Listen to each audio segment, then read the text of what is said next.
It's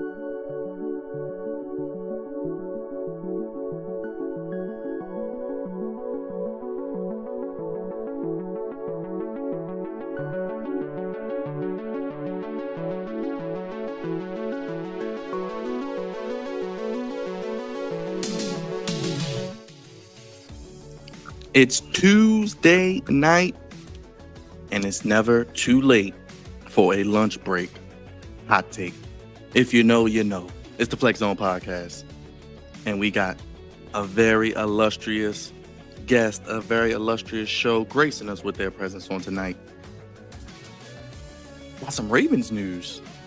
Heading towards the draft, less than a month away. EDC, John Harbaugh, they got some explaining to do. And who's left out there on the market? Some big signings this evening. We'll talk about that as well. It's the Flex Zone. Thank you guys for being here. If you're new, make sure you hit that subscribe button, hit that like button, hit that bell. Taco Tuesday, Tequila Tuesday.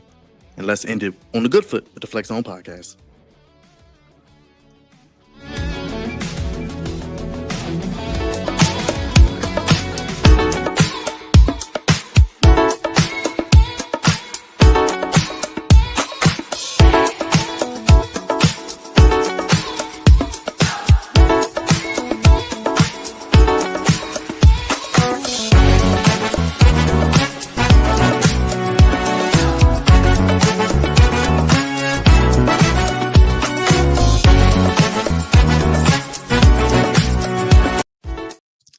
Just like that, we're back, keeping your Tuesday nights all right. No, not NXT, the Flex Zone Podcast. Only place, Raj, giving you sports how you want it. When you need it. God's favorite host and the social media producer, the one and only Big Raj, back with me yet again, fresh from another workout. And he's ready to talk about his Ravens, and he's watching some NXT as well. No bread, no water, just me. Finish him, Daddy. That's one big son of a bitch! Finger licking good special. That's what I'm talking about. Appropriate sound bites for our guests. How you feeling, Raj? Yeah, because the food is very hot. But feeling great. Did have a little bit of a workout, not that much. But yeah, man, more Ravens news. Got a great guest to talk about it with. So let's not keep them waiting. Let's bring them on board.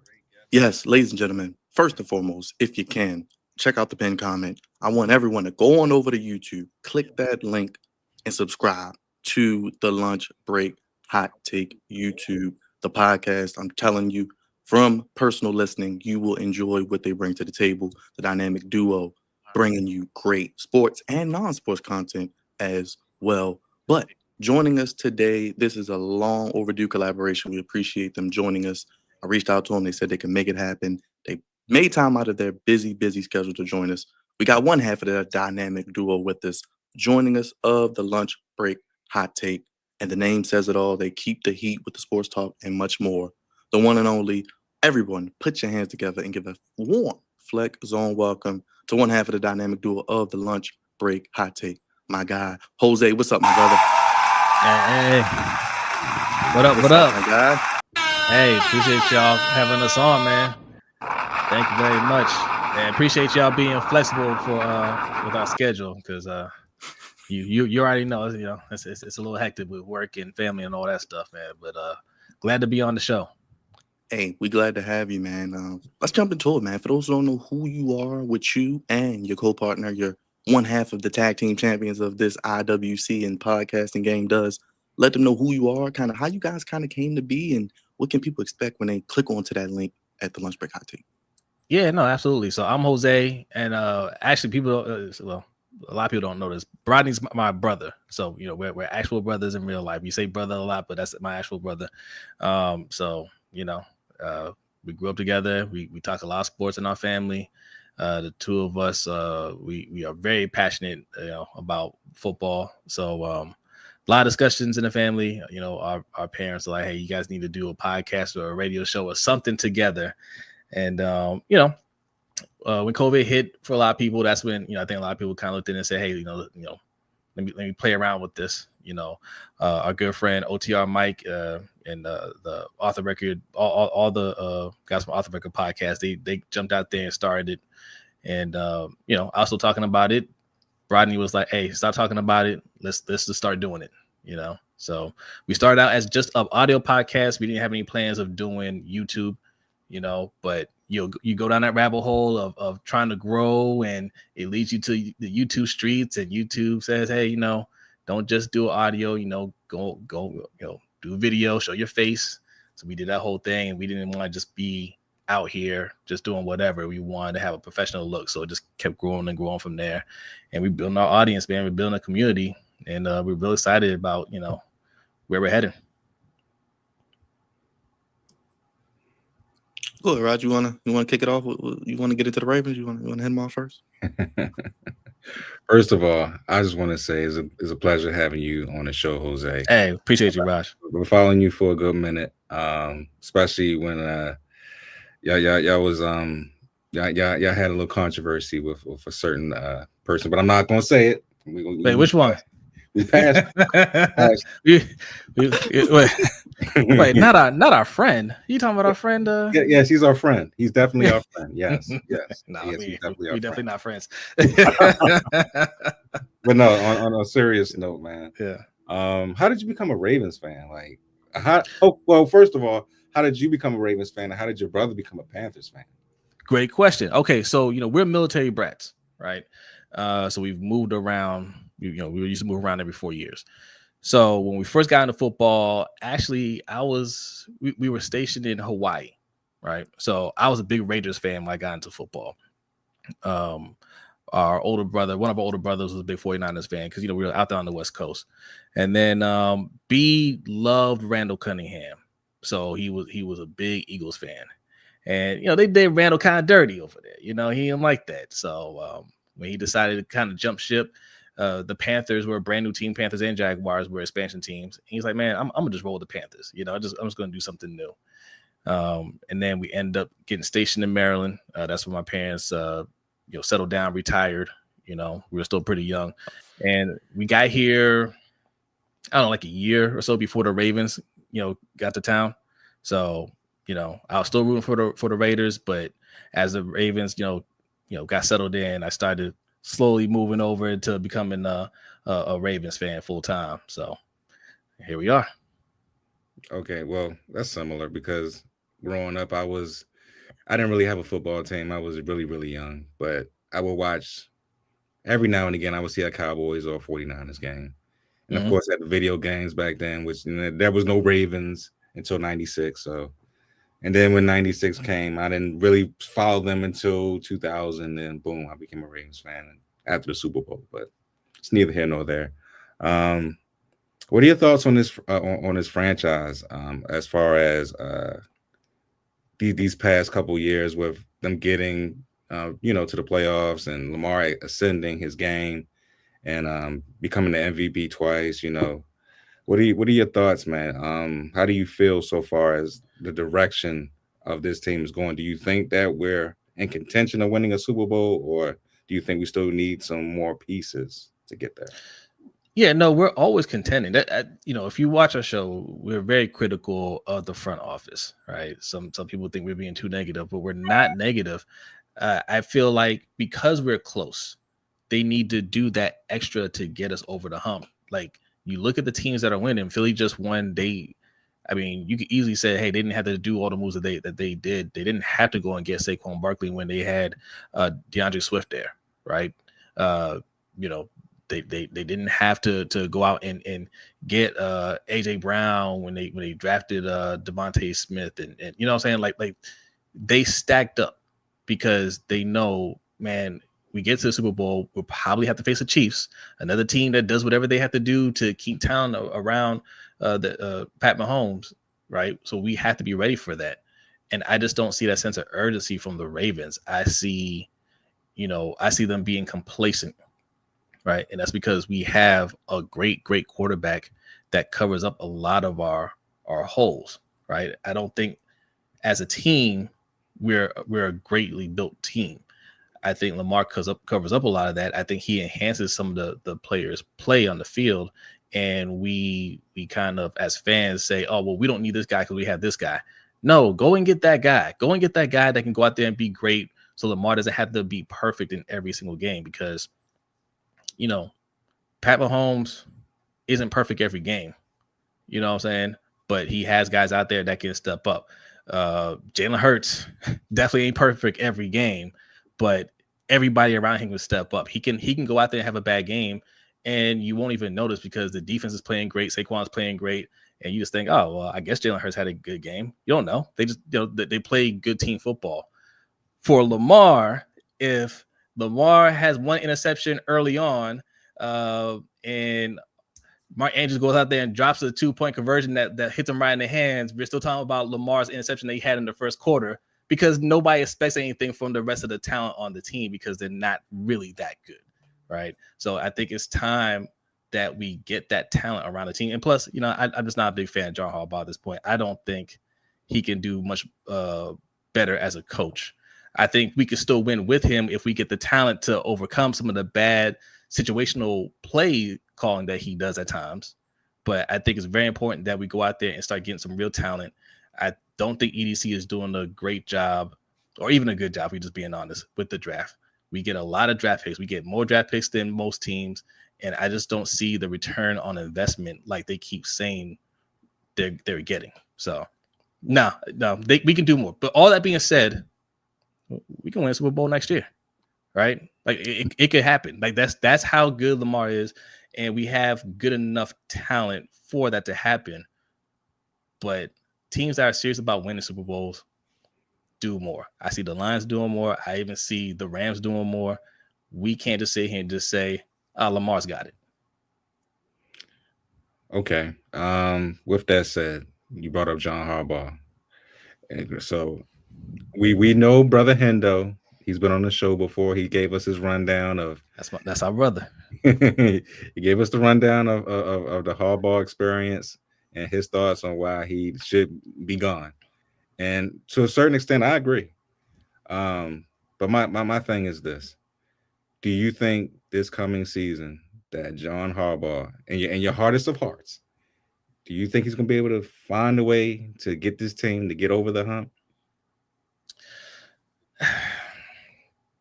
Him himself, no. I think the team can do it. Like when the first Super Bowl he won, I don't think he did a great coaching job. I just think the guys on the team knew how to win, right?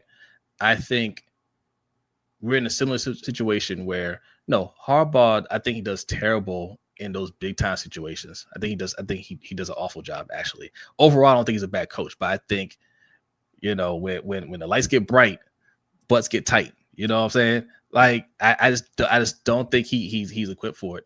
But I think Lamar, every year he shows you he grows as a player. When you think he can't get any better, he gets better. Derrick Henry, still a great player, and I see guys, even though they may not be great, I see them playing their hearts out. I saw Rashad Bateman. I don't think he's a great receiver, but he played his heart out last year, and he's still young, so he can get even better. Zay Flowers always, balls out when he's out there. So I see guys that they can naturally just get better. They could be on the same page, and they're going to say, hey, like, we just have to find a way to win these games. I could see that from this team. Isaiah Likely, another one, right? So it's possible, but is John Harbaugh going to put them in the right situations when time is needed? No, I think they're just going to have to overcome bad play calling at points, but they can do it. Okay. What do you? Yeah, I was just going to ask, what do you think that move is, Jose? Because they added DeAndre Hopkins, they signed Awuzie today. We can get your thoughts on that. I mean, I've heard he's washed. I've heard he had a bad year. I don't know really. Maybe it's somewhere in the middle. You bring back Andrews, you bring back Stanley. You look like you're running it back. I mean, do you think this team? What is that move that you think they need to make? Because I don't know who that person could be. Because it seems like we thought Myles Garrett was going to be gone. He resigns. Max Crosby gets paid. So it's like, well, where do you come and go make that big move that you may want? Yeah, at this point, it's kind of hard to look and see where they can go. Like they should have been making moves at the beginning of free agency. What up, Big Reg? What's good? They should have been making these moves at the beginning of free agency. I think they need to shore up the O-line. Good move bringing back Ronnie Stanley. Very happy about that. But our guard positions, left guard and right guard, they're not ready, right? And I know they like Valele a lot, right? I think they feel like if they can just clean up a couple things with them, he'd be a wall there. And I agree too, but you can't leave it up to chance. Get some guys that you know can play. So I'm not sure who is left in free agency, but we might have to look at the draft and go guard early, right? Also trade up, right? We don't need to spend all 11 picks. We need to package those picks, trade up, get somebody that you know can anchor. Like, I mean, Falele is going to be starting right guard, most likely, right? Because he played a lot last year. Voorhees should not be the starting left guard next year, right? So if the plan is Voorhees going to go out there and be a starting left guard, even Ben Cleveland, for whatever reason, Harbaugh kept him in the doghouse. He doesn't have a lot of playing time. Can he win a job out? Maybe, but I wanted to bring in a first round talent rookie that can challenge for that spot. So we're getting somebody that can actually anchor that side. We can't just keep leaving up to these guys and say, oh, well, we hope they get better. No, man, get guys that you know can play. And if there's any veterans out there, I have to look at the list. I'm not sure if Brandon Sheriff got. Brandon Sheriff is still available. Zadarius is still out there on the defensive end. Obviously, today, Stephon Diggs and Russell Wilson signed. So I would say Brandon Sheriff. So sign Brandon Sheriff. That's a veteran that you know is solid there. You know, you work from the line out, offense and defense. Make sure the O-line is solid. And making a move like that would really help. And you know, skill wise, it's hard to say, man. If we want to go wide receiver at this point, which what I thought they should have went, Tyler Lockett is a good target out there. I know B wanted Tyler Lockett for the Panthers because they need some wide receiver help. I don't know, man. This draft isn't that great for wide receivers either. You know, McMillan, I think will be a little too high for us to reach. So it's a little tough on that end. But the very least we can do is fix the O-line. Defensive wise, man. Look, this is what I say about EDC, man. We spent a lot of draft picks. It's time for that return on investment. If we're saying EDC is that guy, EDC be cooking, then we have to see it. We spent the first, second, third, fourth round pick on edge rusher, right?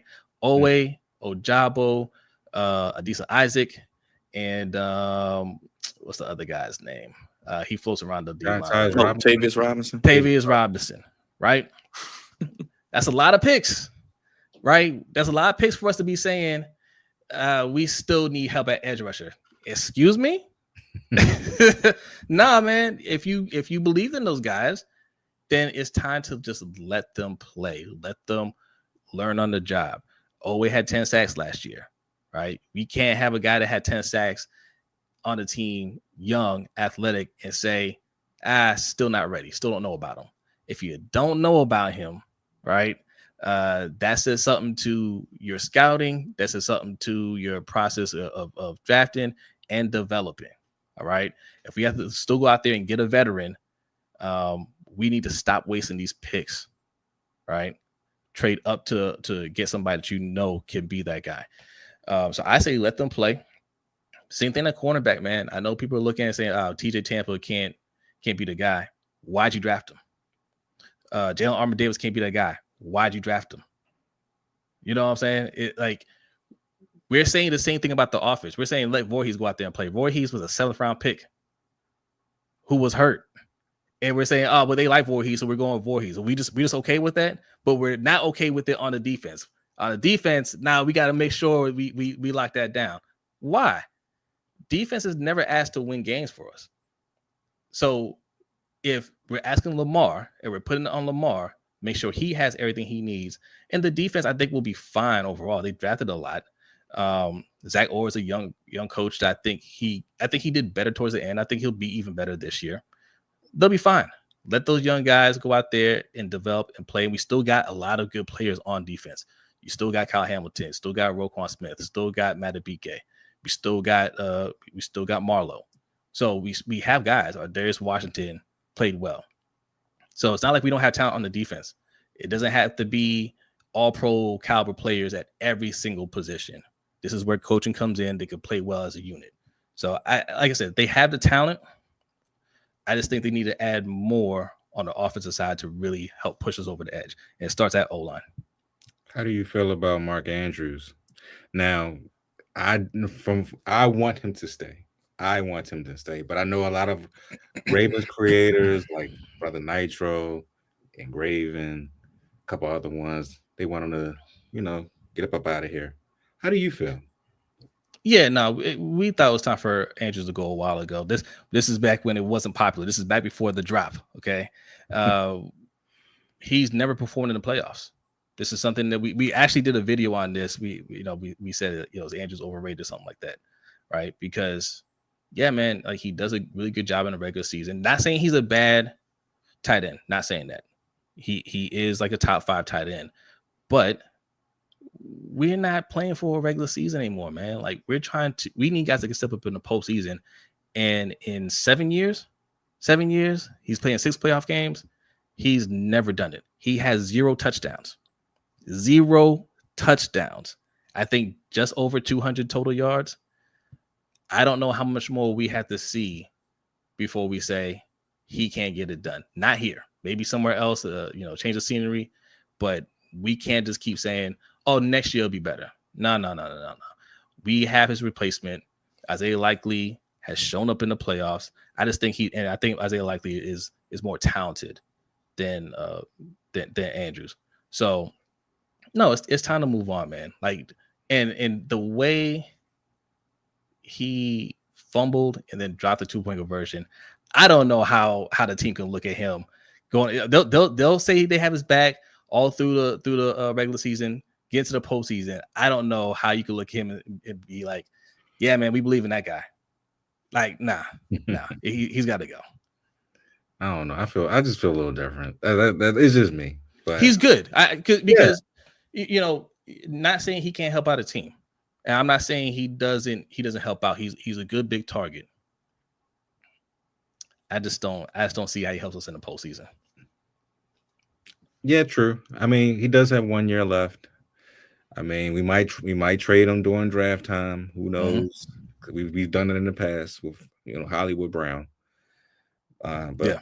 I mean, we'll see what happens with Mark. But hopefully, if he does stay, for 1 more year, he is not involved in playoff time.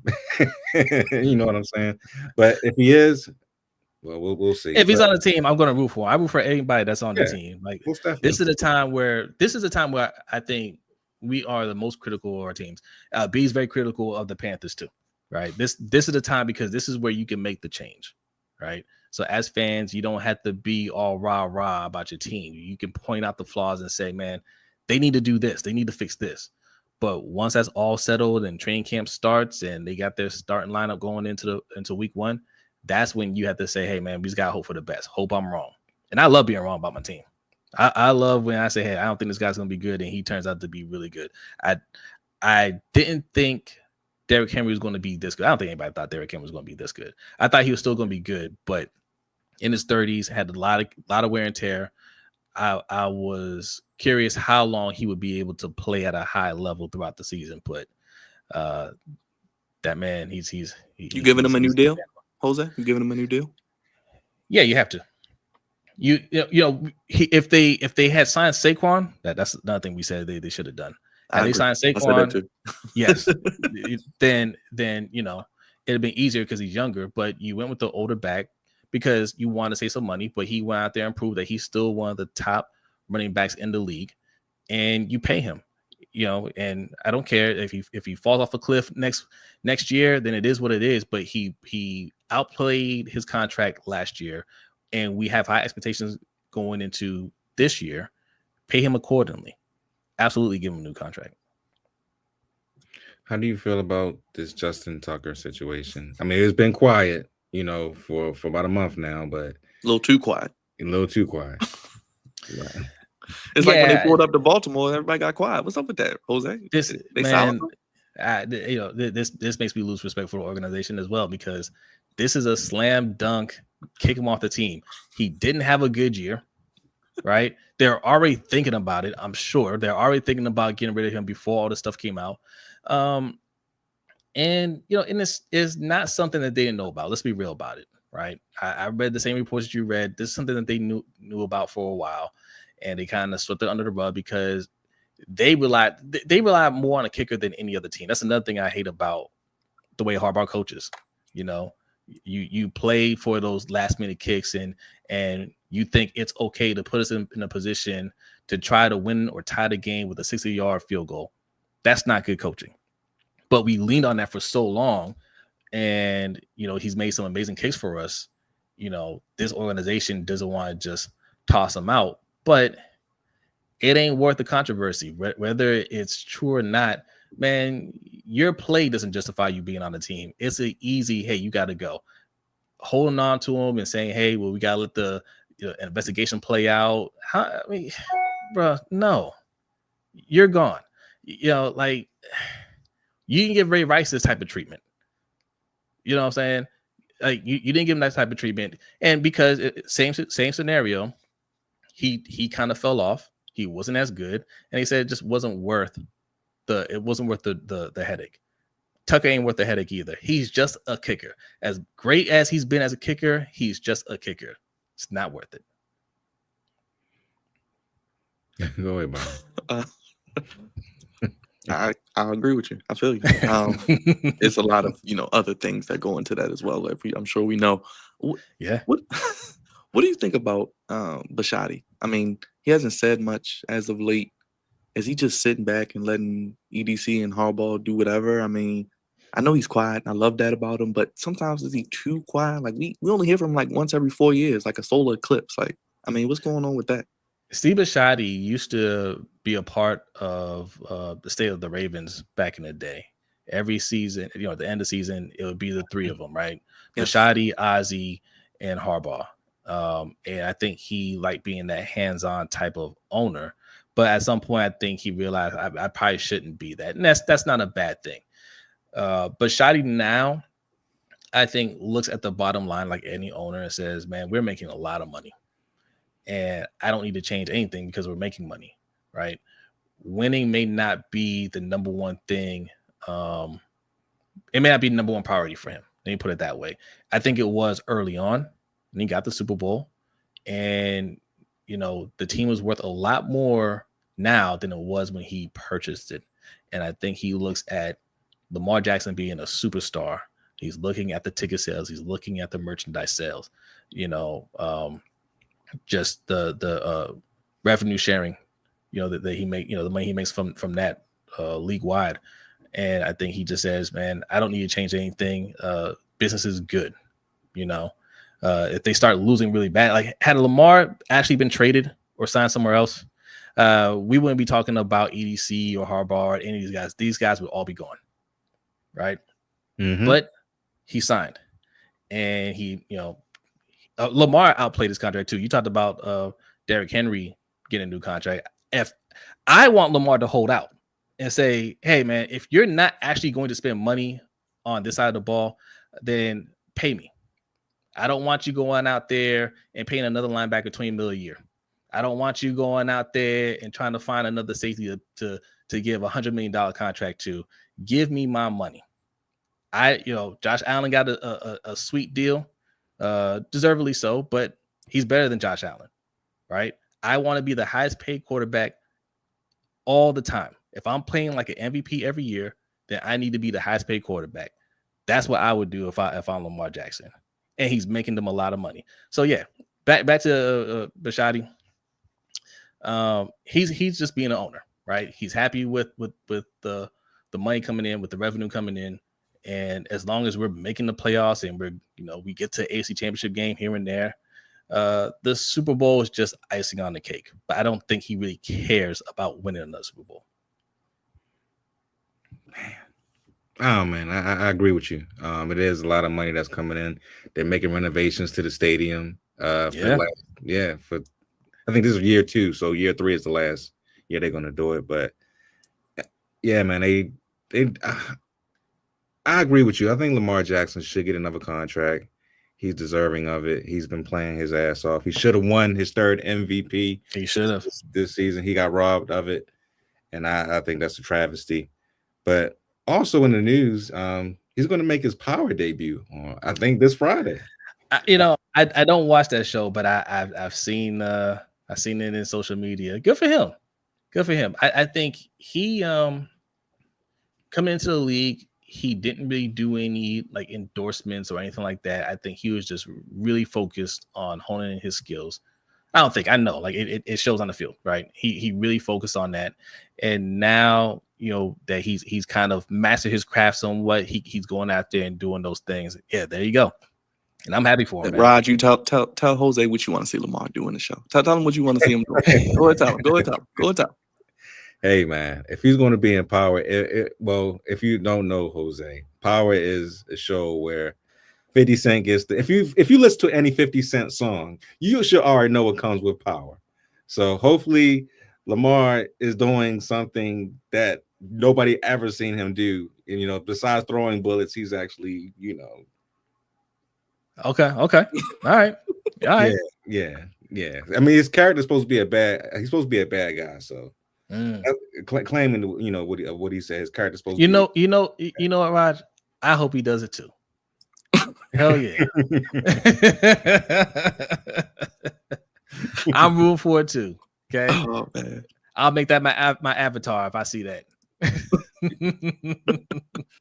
mean, because he does have a lot of real life people that like to get at him over goofy things, and it's a little ridiculous. That's why I would love it. Yeah. People hate how Lamar is just winning, man. Like, this is a guy. We did a video on this a while back too, like the different levels of media hate. Why the media hates Lamar Jackson, right? It starts with the first one, just their need to always be right, and they got this one so wrong. The ones that kind of made that pivot, like, oh, I was wrong, my bad, he's great. They're much better off right now, right? Because people forget, if you say, hey, my bad, I messed it up, people will forgive you and move on. But there are some out there like Mike Florio who will not let it go, man, because they went so hard during the draft process about how he's not a quarterback. He really is a wide receiver. And, he has to be in a read option system and all this nonsense. Not a pure passer. A lot of people got exposed for not really understanding football or not watching tape at the very least. Right. So they feel a certain type of way about it. So they're always moving the goalpost. You know what I'm saying? And another thing was just, not having access to him. You got people out there that want to have access to him, and he keeps a tight circle. They don't like that, so they'll make up stories about him. And obviously the biggest thing is just race, right? People hate seeing black quarterbacks succeed. There's always it's a long time trope that's carried over. It's manifested itself in different ways that people don't even realize it, right? It's cultural conditioning. Black, you're taught that black players aren't smart enough to play the position. They're athletic, and you got to change your playbook for them. But they can't make certain type of passes. They can't read defenses a certain way. So that's why they're always focused on his passing and making certain types of passes and all that stuff. But he's blown all that out the water. He's one of the best passers in the league, But so now it's, well, when's he gonna win a Super Bowl? Right. They don't ask that question for Josh Allen or anybody else. Lamar has to win one to validate everything that he's done up to this point, though.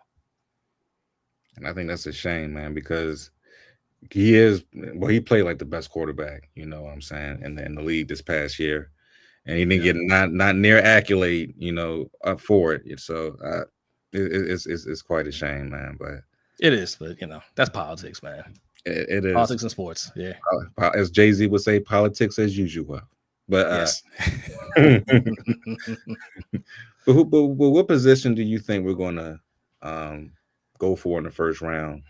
As far as in the draft, do you think we're going to go safety? You think we're going to go guard? Maybe defensive tackle? What are your thoughts? I thought they were going to go corner again, but after the news today, getting Ozier, I don't know if that's what they're looking at. This is a very deep class for D tackles, and running backs. I won't point that out too. I think we should go running back early. I don't know. This might actually be best player available. It might actually look at their board and say, all right, who do we have rated the highest? Now the problem with them is they always have defensive players rated the highest. But I'm not gonna rule out guard. They've been kind of quiet about that. Even if they like Voorhees, I just can't imagine them just handing the job back to him after he couldn't hold it down last year. I've heard talks about safety. I hope that's not the case, not in the first round. It could still, if I'm gonna stick with cornerback, even after today's news. I think if there's a cornerback that they like there, they'll go that before anything else. Can we go around the AFC North real quick, Jose, while we got you? Yeah. Because for once, actually, despite the things we do complain about with the Ravens, they're actually looking like they're sitting pretty in the division. Now, obviously, you don't want to get cocky. Things can happen long way before the season starts. But the Bengals paying T. Higgins, Jamar Chase, got Joe Burrow paid. Now, apparently today, they've taken the trade off the table with Trey Hendrickson, so they're going to try to maneuver money to pay him. We've seen possibly Aaron Rodgers going to the Steelers. We've seen Russell Wilson go to the Giants.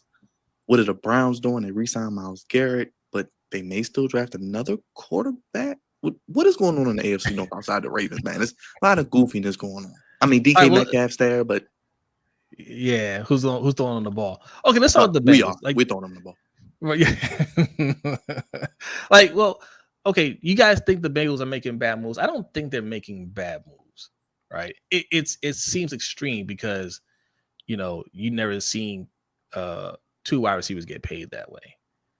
But again, it's a similar situation. They're relying on Joe Burrow to win them games, and Joe Burrow says, "I want my guys here," right? Sign my guys, and y'all figure out the rest. I think they can do that. You have your core offense there, right? The guys that you're expecting to make big plays, and the defense. If they're trying to find some money to sign Trey Hendrickson, great. So you have a great defensive player right there. And it's up to the GM to draft well for the other positions, right?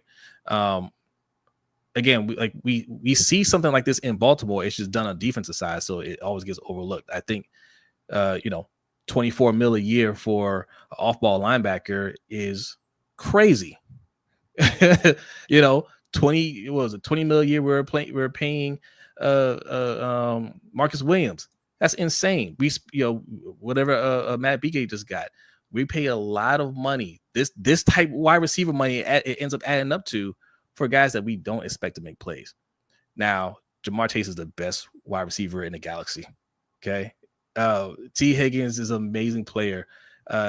If they don't show up, that's going to get talked about, right? They're expected to make big plays for their quarterback. So I'm okay with giving them the money.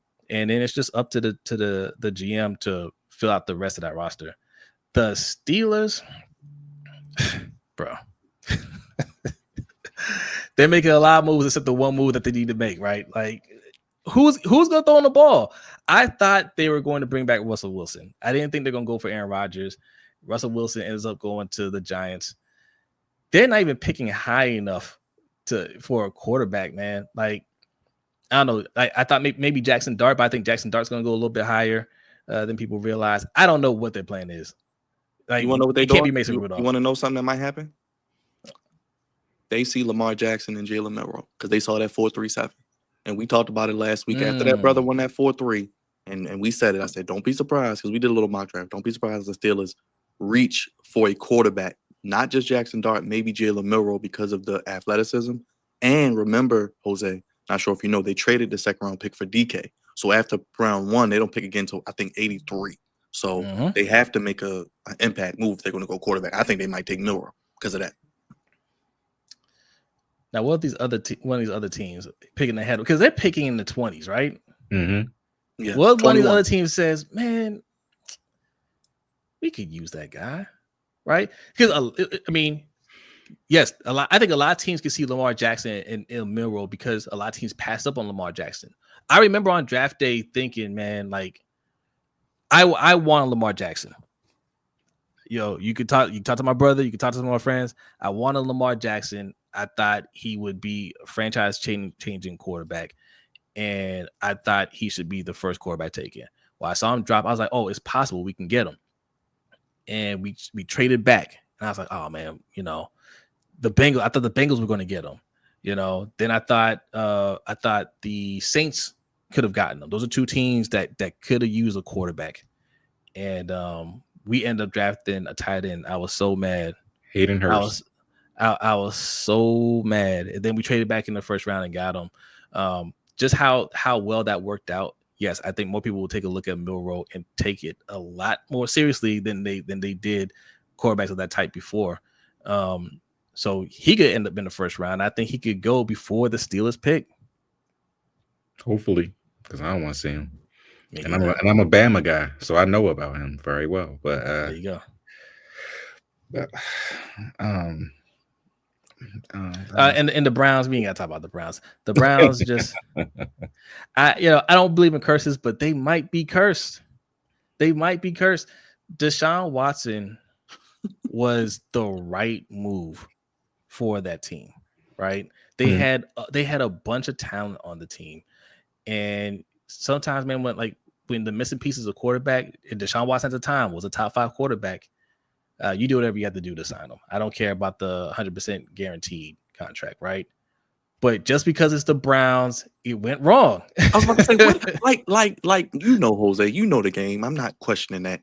That boy was a top 5 quarterback at one point, without a doubt. And you know that. I know we know that. We watched the game. I still don't know what happened with the. What do you think happened? I want to hear what you think, because it's like he just lost his powers like Space Jam or something. Yeah, I mean, look, we all know about the allegations and everything that came out. These are human beings. Some people can't tune that out, right? There's too much going on in the personal life, and that gets aired out there. It affects them. Like look at Tiger Woods. Tiger Woods was never the same after everything came out with between him and his wife. I didn't think it was going to ruin him like that. I thought, man, like that's nobody's business. Like you tell people, mind your business, right? But it affected him. He had to talk about it and everything, and he was never the same after that.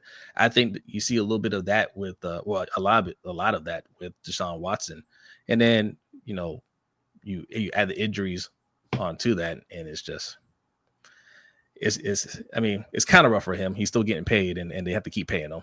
But the Browns, they're in a tough position. How you think about the AFC real quick? How does the Ravens line up with the rest of the AFC? Is it the Ravens, Chiefs, Bills? Those kind of the 3 teams that's kind of above the rest? Yeah, it's the Ravens and the Chiefs. And the Bills are competitive too, right? I just think the game shouldn't have been that close in the playoffs, but I just think we're a better team than the Bills, right? I really think it's the Ravens and the Chiefs. The Chiefs just know how to win. They know what it takes to get to the Super Bowl. And they're going to be back there again, man. Like they're going to be right there in the mix. The Bills will be there too, but I just think we're a little bit better than them. Yeah, man, the rest of the AFC hasn't caught up yet. There's some, I think the Jets, could inch their way up there. I don't think, in his first year there. You like Fields? You like Fields with Aaron Glenn? You like that? Ohio State reunion? Okay. Yeah, I like that. I think Justin Fields probably needs a year in that system to really take off. But that's a team to look out for. A healthy Tua, Miami is competitive, but they're not really going to threaten us. Broncos a sleeper. Yeah, they did much better than I thought they would do last year, and they added some talent. I like Hufanga and Greenlaw. I think Greenlaw. Greenlaw. Yeah, Drake Greenlaw. Yeah. Those are good. I mean, they already had a really good defense. They just needed to get bigger, So I could see them going D tackle in the draft as well. So yeah, no, look, there's going to be some competitive teams for sure, but I still think the Ravens are better than most of them. How you feeling about Bryce Young? Bryce Young, man, you want to talk about a great story. Bryce Young coming into the league looked like a bust, right? I you know, in not it wasn't that apparent early on because you know just the O line was really bad, coaching really bad. You know, and you just thought, man, like he's just getting beat up out there. He just, you know, they need to change. So it gets a new head coach, and people don't realize, man, this is his third head coach, right? Already, his coach's rookie year got fired. He has the interim coach, and now he's on his third head coach, and he starts out the worst you could possibly start, man. Like me and B watched that game week 1 against the Saints, and he was getting destroyed out there. And it wasn't because of the O line. People were thinking the O line, no, they revamped the O line. He was just a deer caught in the headlights, man. And me and B were like, man, he might be broken. You know, he gets benched for Andy Dalton like 2 weeks later. And we're thinking that's it, man. You might have to look for another quarterback.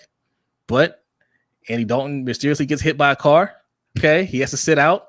And Bryce Young comes back a different man. Like they didn't win a lot of games, but if you watch those games, they could have easily won like 4 more games. They could have beaten the Chiefs. They should have beaten the Chiefs. They should have beaten Philly. I think there was another game they lost in overtime. Was it to Tampa? I think it was to Tampa. They could have easily won at least 3 or 4 more games, and they're winning the division. You know, and that's with a lot of players hurt. Derek Brown was hurt. They had the worst defense in NFL history. People don't realize that either. They had a terrible defense. But what did they do this offseason so far? They went out there and started getting some guys in free agency. I think they'll make some more moves in the draft as well. They're on the right direction to turn this team around. They could easily win that division next year with the moves that they've made already. And I think Bryce Young, he can play, man. Like that's their franchise quarterback. Same scenario as Lamar Jackson. Put talent around him. They've done a great job revamping the O-line. They got 2 guards that I thought we should have gone after, Damian Lewis and what's the other guy's name? Hunt. I forget his first name, but Hunt. But you know, they might even add another tackle in this draft. But they protected their young quarterback. They just need to get some weapons for him. That's a team that I could see trading for Mark Andrews, to be honest. I had them taking, we did a mock draft. I had them taking Tyler Warren out of Penn State, tight end. I think he'd be a really good pick for Bryce Young. We liked Bryce Young when he came out. Thought, you know, and I like Canales, the coach. I think he's a really good coach. I like Canales too. Because he put back Baker's career in Tampa. A lot of people don't realize that. That's right. So I agree with you on that. Can we ask you about the whole LeBron situation with Stephen A. Smith? I know y'all touched on that and how you feel about the NBA, because we have said that it's losing interest. We're more excited about college right now. Obviously, Maryland's going well. Yes. Okay, what do you guys think about Stephen A. in general? I'm curious. What do you guys think about Stephen A? Okay, well. He lives the gimmick. He lives the gimmick. I follow Stephen A. Smith. And you know what? I even follow his nemesis. Okay, so I like Stephen A. I do, but I think he knows how to like butter everybody up to get him on his side. You know what I'm saying? He likes to dibble and dabble in things that you wouldn't even expect him to dibble and dabble in, like politics. It's like why are you talking politics? But he wants to have everybody from the left on his show, everybody from the right.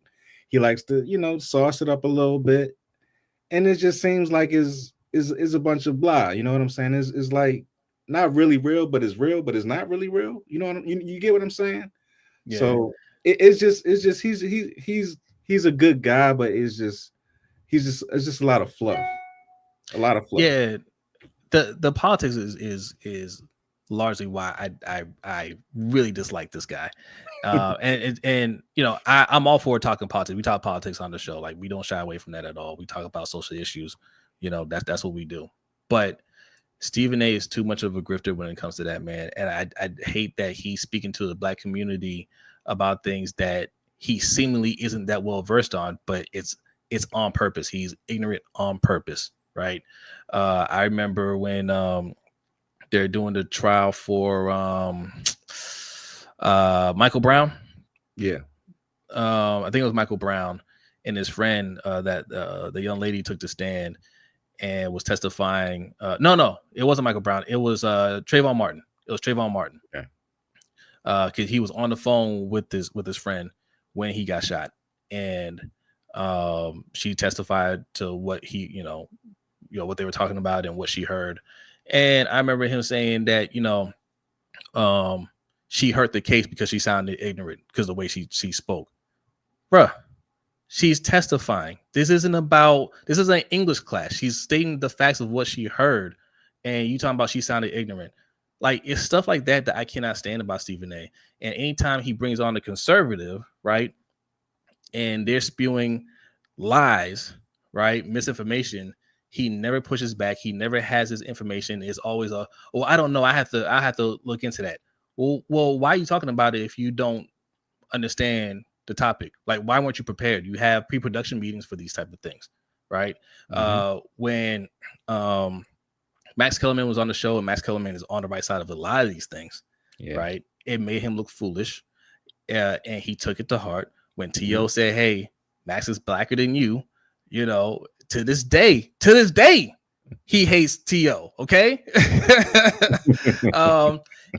So my thing with Stephen A. is a sellout, 100% a sellout. He does it because he knows the right things to say, the right things to do to get people to watch, and it's made him one of the highest paid, sports personalities there is out there. He does it for the money.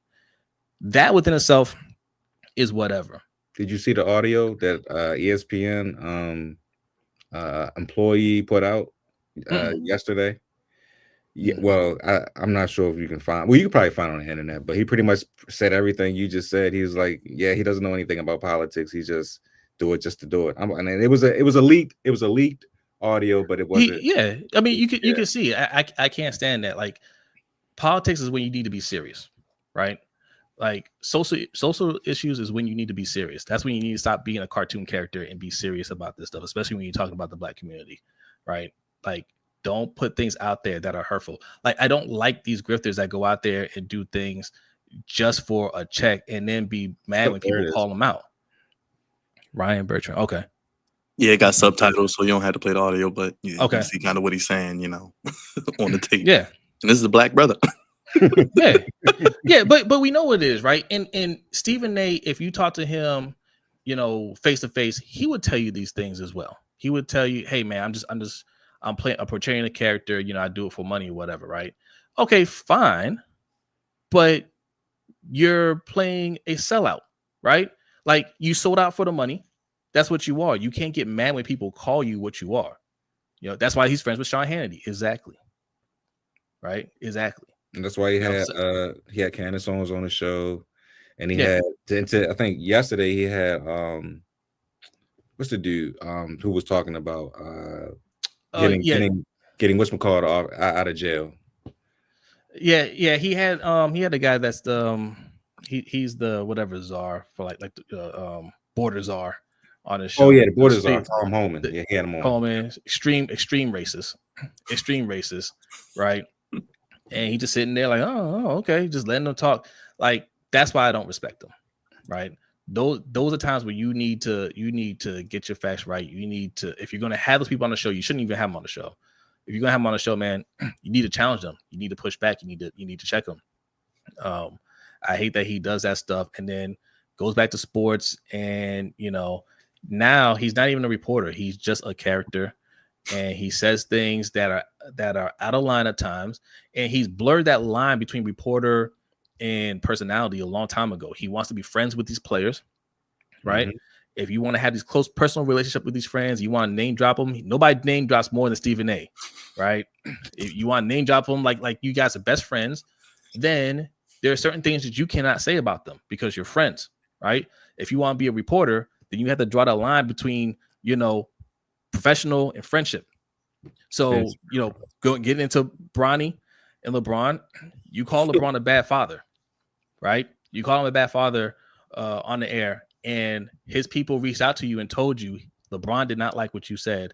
And instead of reaching out to him behind the scenes, then you went to your podcast and aired it out on your podcast.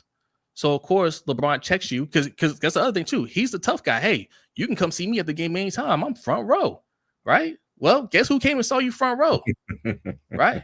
LeBron's a big dude, by the way, because Stephen A is not, Stephen A ain't short, but Stephen A looked like a child when LeBron walked up to him, right? I would have kept quiet too. So don't, I wouldn't have said nothing either. But Stephen A said nothing that night. The next day he said nothing. Okay, on his podcast he said nothing, and then once the nightmare subsided, I guess he built up some courage and it started a week-long tour, hulking up and talking about LeBron and all this stuff, and he was whack for that and all that stuff, man. Look, man. Look at that. He looks like he's talking to his son. I told you to stay out of my cookies. Don't go in the cookie jar again. I will say though, man, to Stephen A's credit, man, he did do all that goofy stuff afterwards. We went on First Take, and then he tried to play it off a little bit. Then he did his own show and tried to play it off, and then he went on Gilbert Arenas' podcast, and just I was like, are you serious? Cursing and talking bad, like, bro, you are not that. Like, that's what I'm saying. Like, he wants to sell out but still have street cred. You can't have it. He wants the best of both worlds. He wants the best of both worlds, man. And all right, you can almost have it. But this is a perfect scenario where LeBron did tell you he had a problem. His people reached out to you and did tell you, and they didn't air it out. They didn't tweet it out or nothing like that. But you decided to take it to the airwaves. You decided to go on your podcast and say, "Oh, they called me and said that they ain't like how I'm criticizing them as a father, and we got to stop all this." What did he say? Being sensitive about this or something like that, right? Yeah. Why did you even bring that up? Why didn't you just reach out to him and say, "Hey, nah, that's not what I meant," right? So he wasn't sensitive, right? You don't want him being sensitive. He went and approached you man to man, wasn't being sensitive. You ain't like that either, And why are you talking about Bronny so much, man? Bronny's a second round pick, okay? Who's doing? He had a career night the other night. Did you see? He's working on his game. He's putting the work in. He had 39 points in the G League on Monday. They got him the best, I'm sure, resources to get better. Yes, yeah. But you don't need to spend as much time talking about him as you do. Yes, you're going to talk about him because he's LeBron's son. That's just natural. You don't have to go overboard with it. You're pleading with LeBron as a father. Like, he's not abusing his son, man. Like, you don't want to get your son a job. You don't want to put yourself in a position to get your son a multi-million-dollar job. Of course you would. Yes. Everybody wants that. People at his network do that. Most definitely. Like the guy that he had beef with. Wait, which one? Mr. McAfee. Oh yeah. So drop 17 against the Bucks. You're right. Jose, we've had you for an hour. I know you got other things to do. We want to get you out of here. Can we just? I know we like to talk a little politics here and get aware of social issues. Can we get your soapbox, couple minutes, your thoughts on we call them 45/47 here. Oh boy.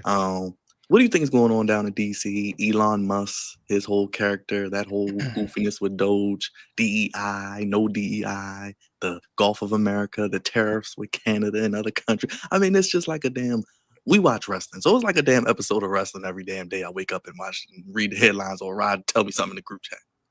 So, okay, yeah. They're just trying to disrupt the government, right? Elon Musk, he wants to be the biggest benefactor of it because it's a belief by the billionaire oligarchs in this country that, hey, the less the smaller the government, the more we can get away with, the more money we can save, and that's all they want to do. They're trying to treat it like a business that they're trying to liquidate, right?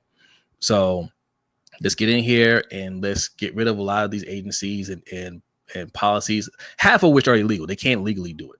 But we're gonna do as much as we can until somebody actually stops us. And by the time they stop us, we will cause so much chaos. They won't be able to repair all the damage in time for us to pass these tax cuts, because that's the ultimate goal, is getting these tax cuts that will help like the 400 richest people in this country, right?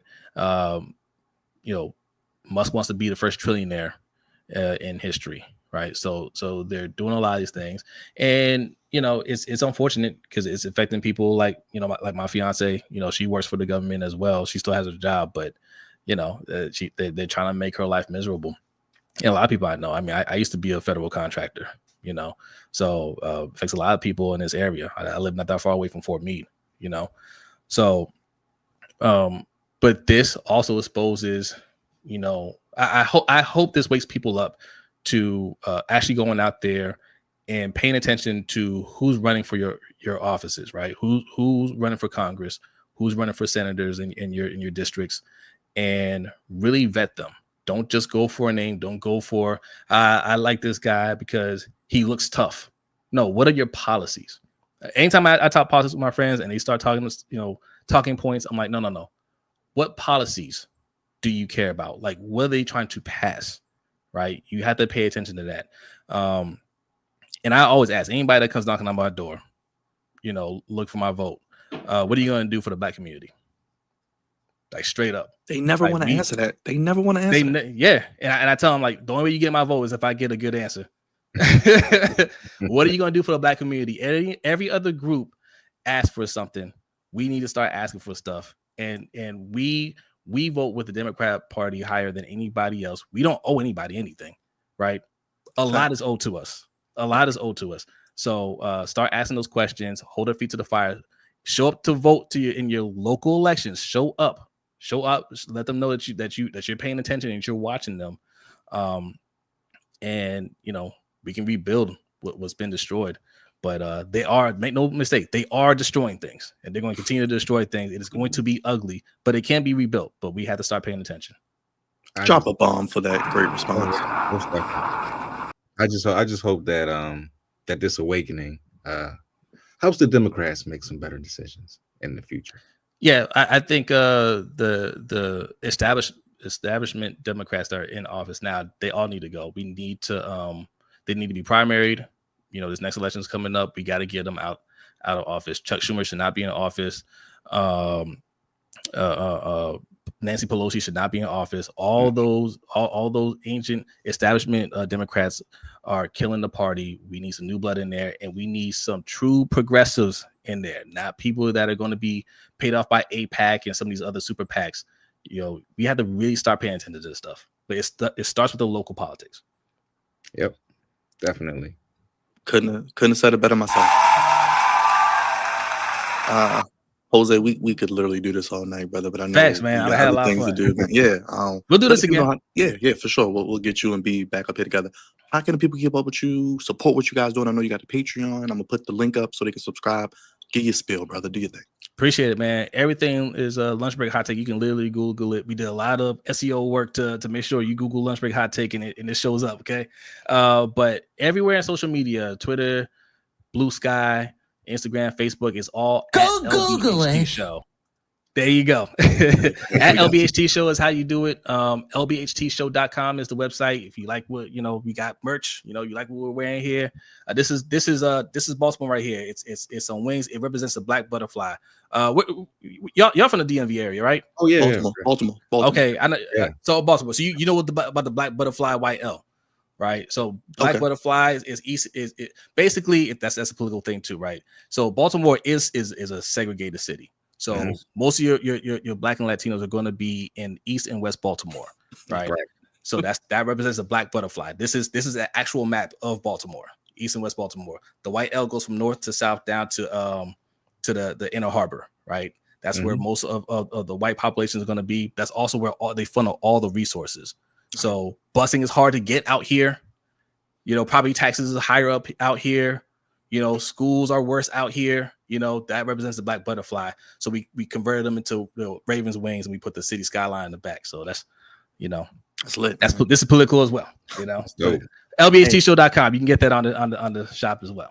And then Wednesday, tomorrow, y'all be doing y'all flagship show, right?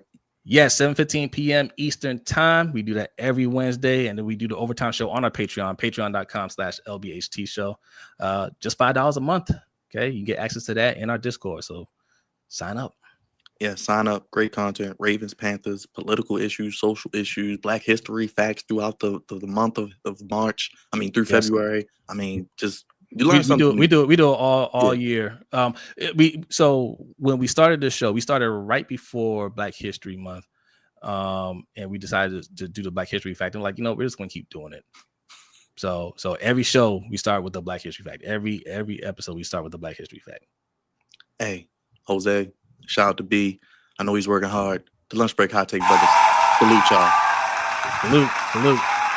Salute, man. Salute. Go subscribe to their channel and check out the great work. And we're gonna do this again real soon. Maybe after the draft, see how things went, and as we get ready for like the preseason and things like that, and kind of how you see teams shaking out. No doubt. Hey, thank y'all for having me on, man. Appreciate y'all changing the schedule around. Hey, Yeah, we'll do this again. anytime for you fellas. Appreciate it. Much love. Keep up the great work. We'll do it again real soon. One more time for Jose the Lunch Break Hot Take. Thank you, Jose. Appreciate you, brother. All right, y'all. Yes, sir. Appreciate it. One more time for Jose joining us here today, yet again, bringing the great talk, to talk a little bit about everything, which we do here on the Flex Zone podcast. Gotta love it, right, Raj? Most definitely, man. And great interview with Jose. Can't wait to have him back on the show. It was awesome. They have a wonderful podcast. So definitely check it out on Wednesdays when they upload their content, or when they go live, I should say. And I see Brother Hendo is in the chat, Cravante is in the chat, of course, Jay the Six is in the chat, along with Big Reg, glad y'all in here, of course, love all you guys. It's been a beautiful day, man. A beautiful day. Raj, what can the people do if they are new to the channel, and how can they subscribe to us as well? Please hit the like and subscribe button. Check out the Flex Zone podcast.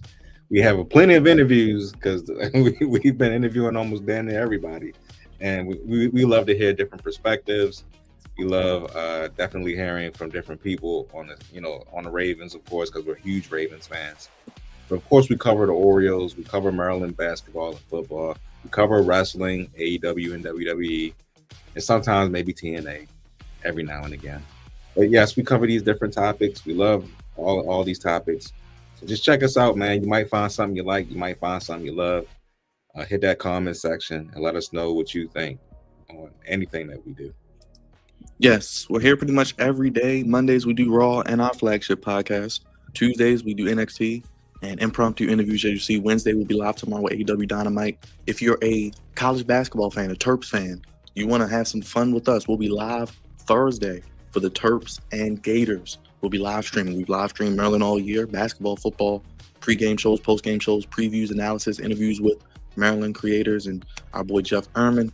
And Thursday afternoon, opening day, I'll be live for Orioles Blue Jays.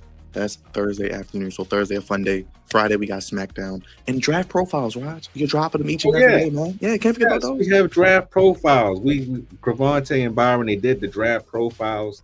If you're wondering who's going to be great in the NFL draft coming up, check out our draft profiles. We got 4 of them. Well, 3 of them that's already out. The 4th one will be out tomorrow. So stay tuned, man. We got plenty of things on this channel. Like, so much content is just coming out the wazoo, like, literally.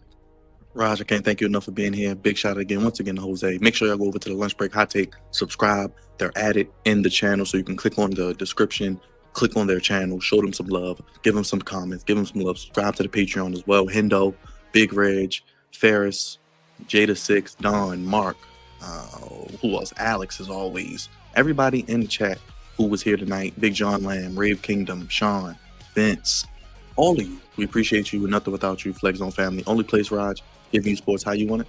When you need it. Yes, check us out. We will probably have some more content tomorrow. I may dive into these Ravens signings, some of these NFL signings. Apparently Aaron Rodgers is about to make his decision. Trey Henderson may be staying, so we'll get some content of that as well. Check out episode 43 yesterday. We'll be live tomorrow with AEW and throughout the rest of the week, and more draft profiles, as Rod said. And if you're new here, vote on the poll. We got a poll up. Vote on that. Hit that subscribe button. Hit that like button. Hit that bell. Let us know what you're looking forward to seeing on the channel and all of that fun stuff as well.